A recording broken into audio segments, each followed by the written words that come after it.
Yang berikut ini pemirsa, kita akan menyaksikan konferensi pers yang dilakukan oleh Kapolri dan juga Panglima TNI mengenai kecelakaan yang terjadi pada Senin pagi tadi. Mudik di jalur tol yang tadi baru saja dilaporkan dengan memperhatikan proses pergerakan mulai dari 4 gerbang tol utama, mulai dari awal masuk di kilometer 50 sampai dengan 414 Kali Kangkung, secara umum mengalami peningkatan dalam hal pengaturan terkait dengan puncak-puncak arus mudik. Jadi tadi dilaporkan bahwa terjadi persebaran, terjadi penambahan jumlah sekitar 6 sampai 7 dibandingkan mudik tahun 2023, namun untuk puncak arus mudiknya bisa terlampaui dengan baik. Jadi kalau tahun 2023 itu di H-3, kali ini bergeser di H-4 dengan tingkat puncak arus mudiknya yang turun dan ini tersebar di hari-hari sebelumnya. Saya kira secara manajemen ini sudah bagus dan tentunya dengan membandingkan tahun 2023 dan 2024, maka tadi didapatkan satu rumusan untuk menghadapi arus mudik nanti di tahun 2025. Demikian juga dengan arus balik yang akan kita hadapi sebentar lagi.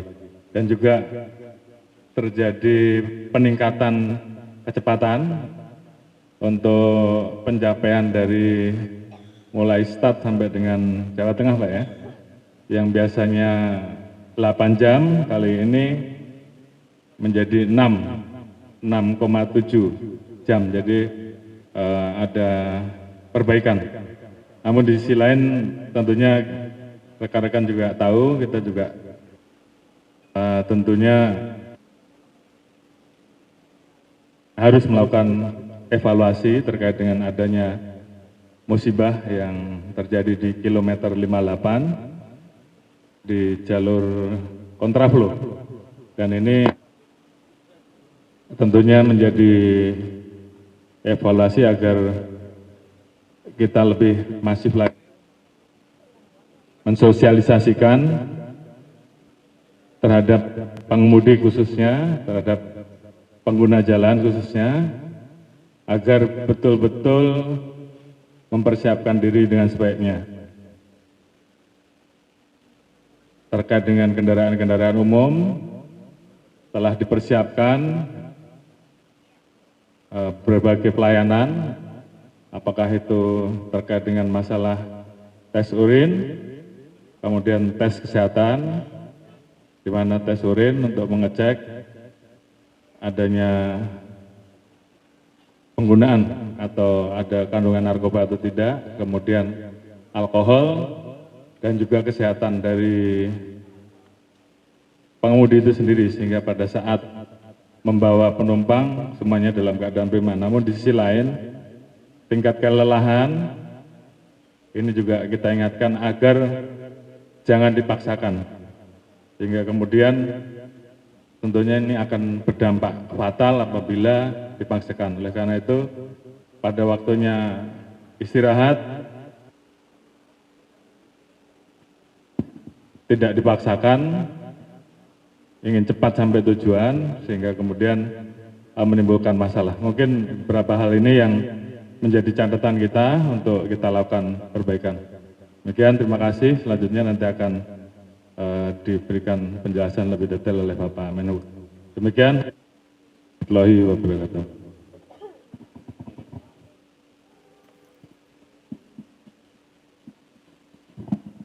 Bismillahirrahmanirrahim. Assalamualaikum warahmatullahi wabarakatuh.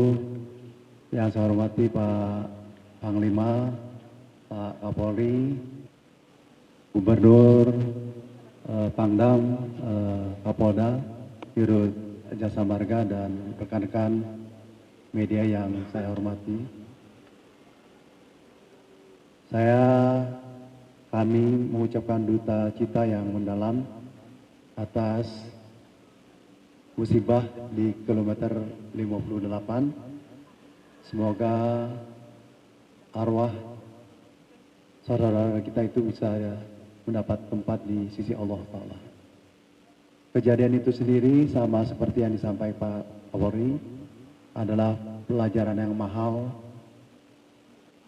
dan kita mengambil pelajaran itu untuk mempersiapkan apa yang akan kita lakukan ke depan, baik apa yang harus kita lakukan maupun peringatan-peringatan kepada para pemudik yang belum banyak, lalu juga dikarenakan keletihan. Yang kedua, sama juga dengan seperti yang disampaikan oleh Pak Kapolri, saya mengapresiasi tim lapangan yang bekerja siang malam dan evaluasi dari waktu ke waktu dilakukan untuk mempersiapkan cara bertindak dari itu sendiri. Dari apa yang kita lihat, ada perubahan dari tahun yang lalu. Kalau tahun lalu itu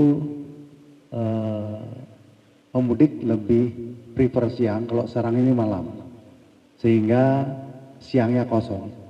Nah, bagaimana kita memberikan informasi dan edukasi kepada masyarakat, ini menjadi penting. Pemudik yang pulang nanti tentu harus dibekali dengan kiat-kiat atau cara mudik, dan saya berpesan karena memang nanti akan kelelahan, harus ada suatu cara untuk menyelesaikan di tempat-tempat rest area dan di bahu jalan banyak yang tetap di situ. Tentu kita akan memanage mudik ini sampai H2 dan kita bersama-sama melakukan. Setelah itu mudik balik harus dipersiapkan dengan satu hal yang penting tadi mengenai WFH yang membuat